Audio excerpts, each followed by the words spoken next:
नमस्कार, आप सभी प्रशिक्षुओं का Sai college of teachers training ओनामा के इस ऑनलाइन क्लास में स्वागत है।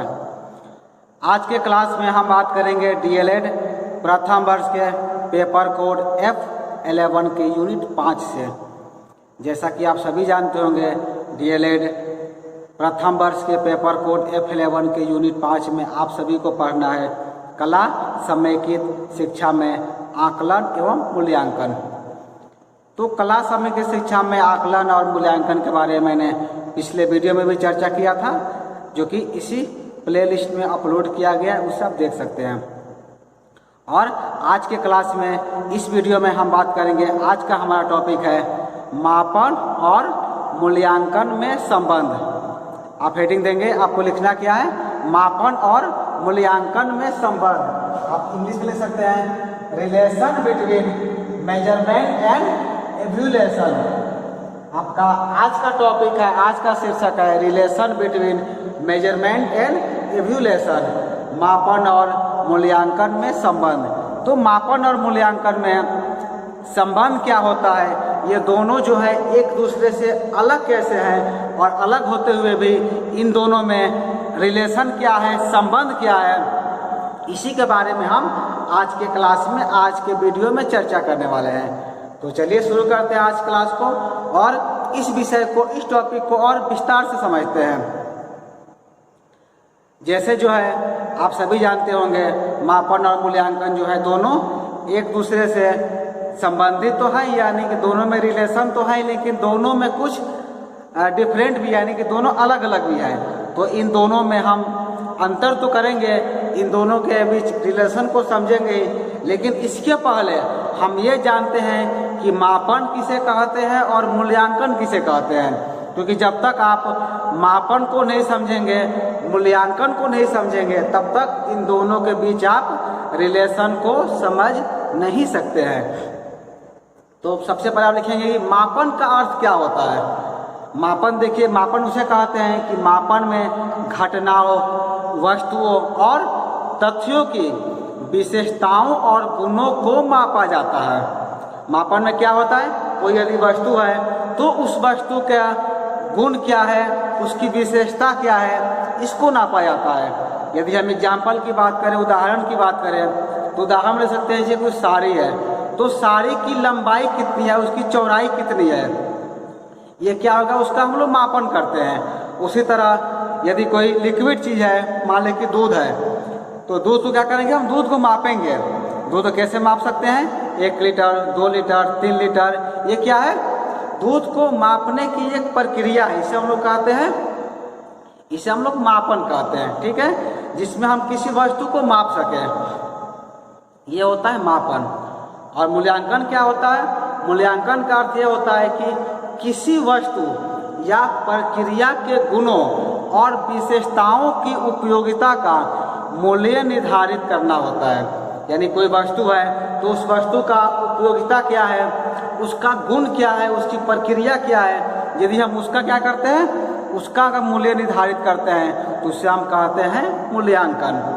इसे और हम आसान भाषा में यदि कहें, तो आसान भाषा में आप समझ सकते हैं कि मूल्यांकन वह व्यवस्थित प्रक्रिया है जिसमें व्यक्ति या वस्तु के गुणों और विशेषताओं की उपयोगिता और वांछनीयता की गुणवत्ता और मूल्य का निर्धारण किया जाता है।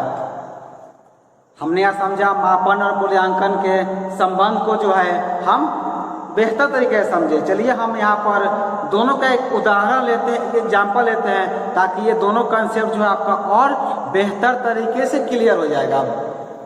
हम क्या करेंगे, आप यहाँ लिखेंगे मापन और मूल्यांकन के संबंध में अंतर के लिए हम एक यहाँ पर उदाहरण प्रस्तुत करेंगे। उदाहरण मान लीजिए कि कोई एक टाइपिस्ट है, टाइपिस्ट समझते हैं, जो कि टाइपिंग का काम करता है। कोई टाइपिस्ट है तो क्या करता है, वो जब टाइपिंग करता है तो टाइपिंग करने की उसकी गति का यदि हम मापन करेंगे, तो आप क्या मापन कर सकते हैं, आप उसके गति का मापन करें, यानी कि वो 1 मिनट में कितने शब्द टाइप करता है, उसकी गति हो गई। तो जब आप उसका मापन किए तो आपको पता चला कि वो 1 मिनट में 65 शब्द टाइप करता है। यानी जब उसके हमने गति का मापन किया था हमें पता चला कि वो 1 मिनट में क्या करता है, वो 65 वर्ड्स। वो क्या करता है, 1 मिनट में 65 शब्द टाइप करता है, 65 वर्ड्स टाइप करता है। तो हमने क्या किया यहाँ पर, जब उसका हमने मापन किया तो हमें पता चला कि वो 1 मिनट समयांतराल में 65 वर्ड को टाइप करता है। तो क्या हो गया, जो उस टाइपिस्ट की जो है ये टाइप करने की गति को क्या कहते हैं, हम मापन कहेंगे। कि मापन से पता चला कि वो 1 मिनट में 65 शब्द को वो टाइप कर लेता है, ये उसका मापन हो गया। लेकिन दूसरी ओर जब हम उसी टाइपिस्ट की, उसी व्यक्ति का यदि हम मूल्यांकन करेंगे, मापन में आपने क्या देखा, मापन में हमने ये देखा कि वो 1 मिनट में 65 वर्ड्स को टाइप करता है, ये उसका मापन हो गया। लेकिन यदि आप उसका मूल्यांकन करते हैं तो मूल्यांकन में क्या करेंगे आप, मूल्यांकन में आप देखेंगे कि उसके टाइप की गति कैसी है, वो टाइप जो करता है उसमें शुद्धता कितनी है, सेटिंग और सफाई कैसे करता है। वो सेटिंग और सफाई का अर्थ ये हुआ कि यदि कुछ वर्ड टाइप लिखा तो कहीं इसमें गलती तो नहीं है, टाइपिंग एरर तो नहीं है, वो पेज में जो है मेजरमेंट सही से किया कि नहीं किया, कितनी शुद्धता से टाइप करता है वो।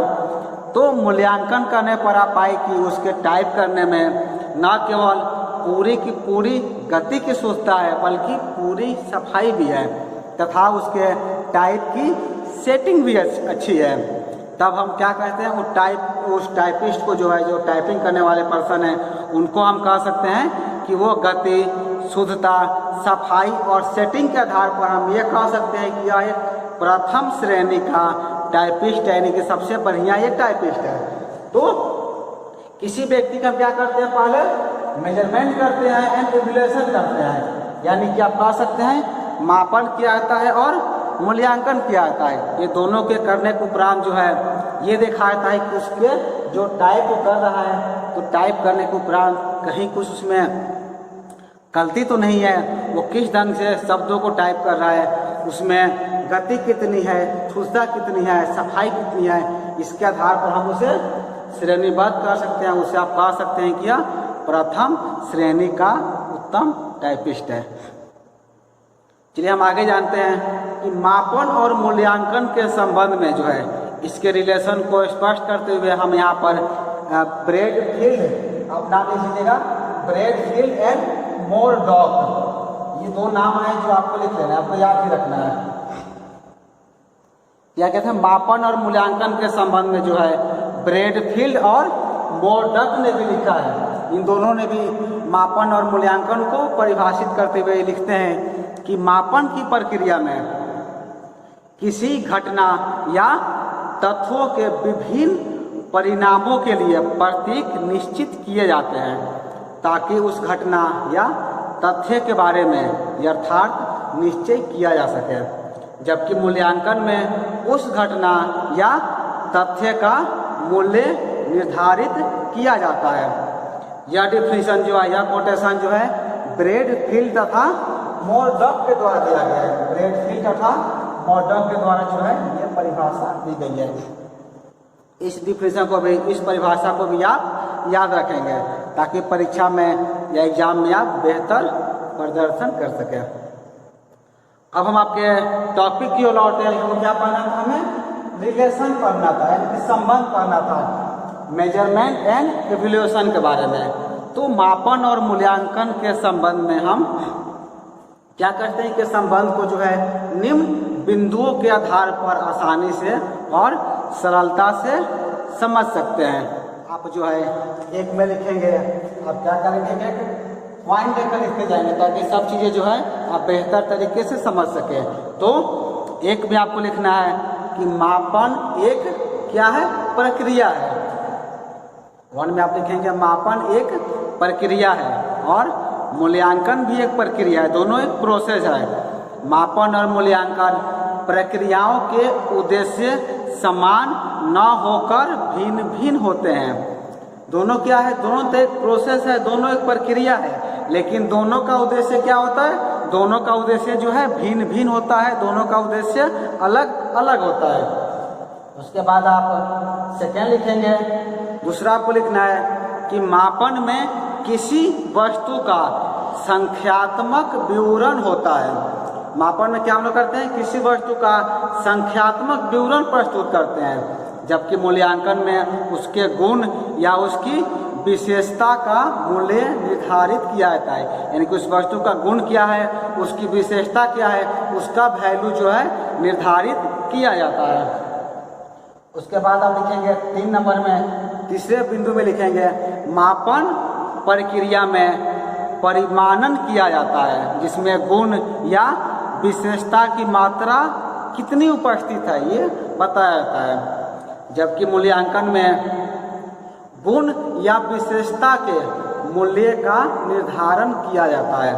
उपयुक्त विवरण में जो है, जैसे मैंने आपको एग्जाम्पल दिया था टाइपिस्ट का, उसमें क्या बताया गया था, उसमें यह बताया गया था कि हम कैसे किसी का मापन करेंगे और कैसे किसी का मूल्यांकन करेंगे। उस एग्जाम्पल में आप पुनः वीडियो को जो है बैक करके देख सकते हैं कि कैसे हमने एक जो टाइपिस्ट को हमने उसका मापन भी किया था और उसका मूल्यांकन भी किया था। ठीक है, उसके बाद जो आप लिखेंगे चौथे पॉइंट में, चौथे बिंदु में आपको लिखना है कि मापन का क्षेत्र जितना व्यापक है उसकी अपेक्षा मूल्यांकन का क्षेत्र जो है उससे अधिक व्यापक होता है। यानी कि आप कह सकते हैं कि मापन के क्षेत्र से अधिक व्यापक क्षेत्र किसका होता है, मूल्यांकन का होता है। इस कारण से हम कह सकते हैं कि मापन मूल्यांकन का एक अंग है। यह कहना जो है ज़्यादा सटीक रहेगा। आगे आप लिखेंगे, आपका 4 हुआ था, आप लिखेंगे 5वें नंबर में।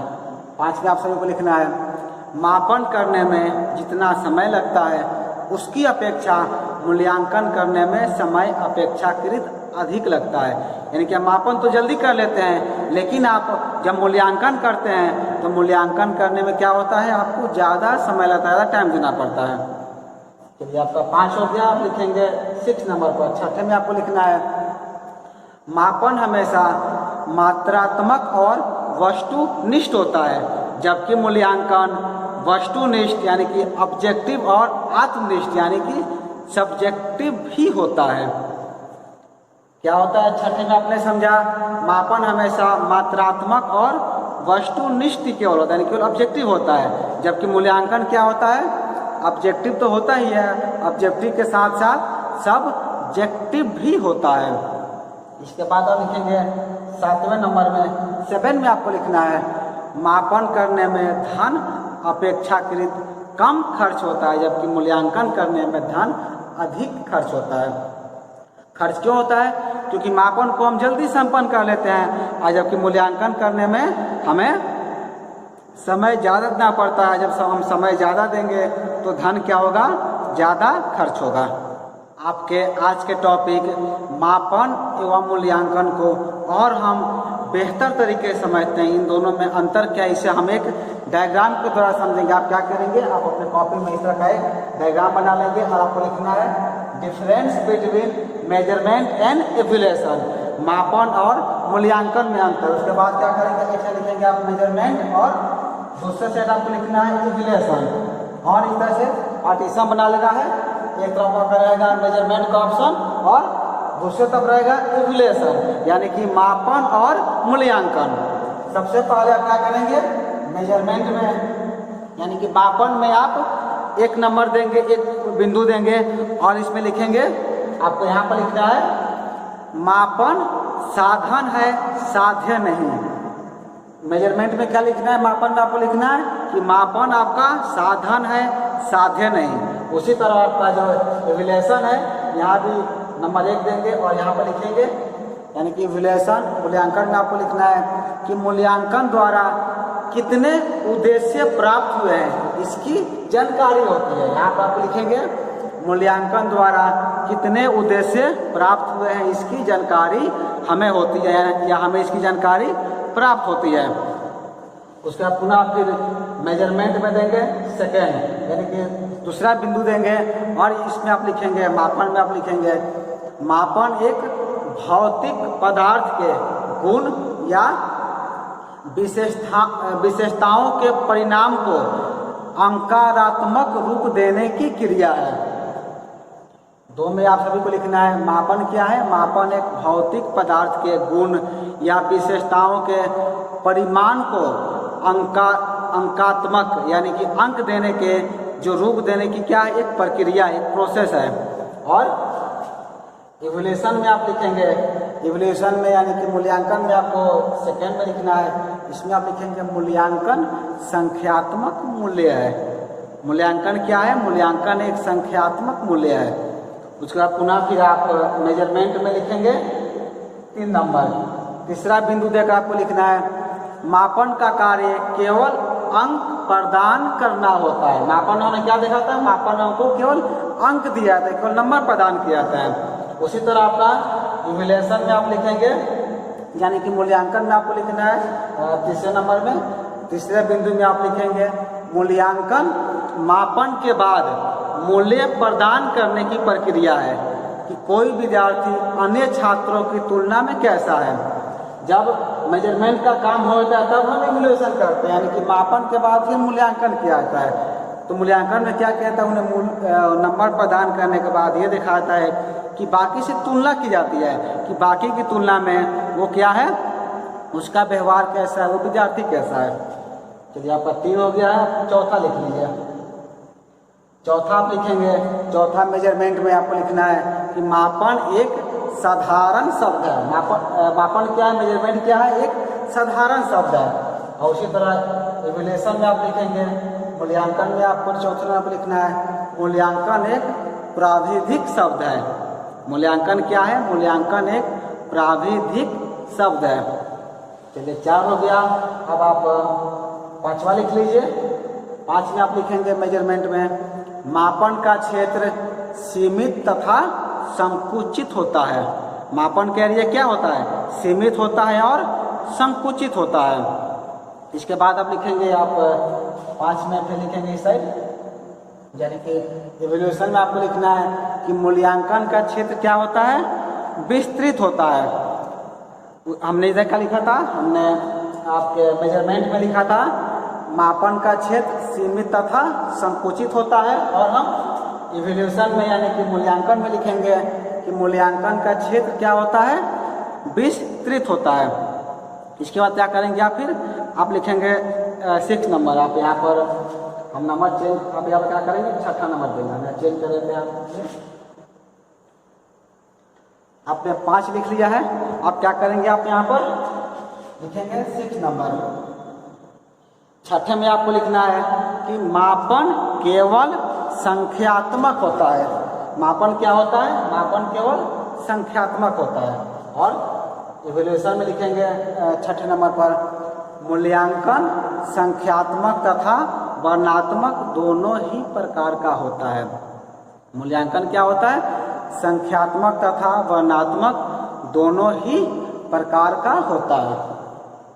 उसके बाद लिखेंगे आप 7वें नंबर पर मेजरमेंट में आपको लिखना है कि मापन में वस्तु कितनी है, यानी कि कितनी, यहाँ मतलब हाउ मच। आप देख सकते हैं हाउ मच, वस्तु क्या है, कितनी है, इसका उत्तर दिया जाता है। ये वस्तु की संख्या बताई जाती है कि वस्तु कितनी है, हाउ मच वस्तु है, इसका जो है उसमें उत्तर दिया जाता है, आंसर दिया जाता है। उसी तरह आप इधर लिखेंगे 7 में यानी कि इवैल्यूएशन में कि मूल्यांकन में वस्तु का मूल्य क्या है, यानी कि वस्तु का वैल्यू क्या है, इसका उत्तर दिया जाता है। 7 हो गया। आप लिखेंगे आप 8 नंबर में मेजरमेंट में आपको लिखना है 8वें पॉइंट में मापन जो है पाठ्य वस्तु यानी कि करिकुलम केंद्रित होता है। मापन किस तरह होता है? आपके पाठ्य वस्तु के ऊपर यानी करिकुलम के ऊपर केंद्रित होता है, निर्भर होता है। और इवैल्यूएशन में आप लिखेंगे 8वें नंबर में इसमें मूल्यांकन उद्देश्य केंद्रित होता है। इसके बाद आप लिखेंगे 9 नंबर में, 9 में लिखेंगे आप मेजरमेंट में मापन किसी छात्र के संबंध में स्पष्ट धारणा व्यक्त नहीं करता है। मापन में क्या होता है? किसी छात्र के संबंध में हमें कोई भी स्पष्ट धारणा मालूम नहीं चल पाती है, वो स्पष्ट धारणा व्यक्त नहीं करता है। और उसके बाद आप 9 में से लिखेंगे, 9 में आप लिखेंगे कि मूल्यांकन के बाद किसी छात्र के संबंध में स्पष्ट धारणा बनाई जा सकती है। जब मूल्यांकन करते हैं तो किसी छात्र के संबंध में हम क्या कर सकते हैं, स्पष्ट धारणा क्रिएट कर सकते हैं। उसके बाद आप 10वां लिख लीजिए, 10वां और अंतिम है, दोनों साइड आप 10 लिख लेंगे। हमने यहाँ पर क्या किया, 10 डिफरेंस जाना। 10 में आप लिखेंगे कि मापन किसी भी समय किया जा सकता है, यानी जो मेजरमेंट का काम है या किसी भी समय कर सकते हैं, इसके लिए कोई समय निर्धारित करने की आवश्यकता नहीं होती है। लेकिन इवैल्यूएशन में क्या होता है, मूल्यांकन में क्या होता है कि मूल्यांकन जो है मापन के बाद ही किया जा सकता है, यानी कि पहले क्या करेंगे, पहले मेजरमेंट करेंगे, इसके बाद आप इवैल्यूएशन करेंगे, यानी कि पहले आप मापन का कार्य करेंगे और मापन के कार्य करने के उपरांत आप मूल्यांकन का कार्य संपन्न करेंगे। तो हमने 10 बिंदुओं में आपके अंतर को जाना, डिफरेंट को जाना, मापन और मूल्यांकन के बारे में। तो आज के क्लास में इतना ही। आज के क्लास में हम आप सभी समझ रहे थे मापन एवं मूल्यांकन के बारे में। हमने 2 टॉपिकों पर विशेष रूप से बात की आज के क्लास में, मापन और मूल्यांकन में संबंध के बारे में और मापन एवं मूल्यांकन के अंतर के बारे में। ये टॉपिक को जो है आप बेहतर तरीके से इसका नोट्स बना लेंगे, क्योंकि मापन और मूल्यांकन से जो है आपकी आगामी परीक्षाओं में भी प्रश्न पूछे जा सकते हैं। तो इस वीडियो में इतना ही। इस वीडियो को पूरा देखने के लिए आपका धन्यवाद।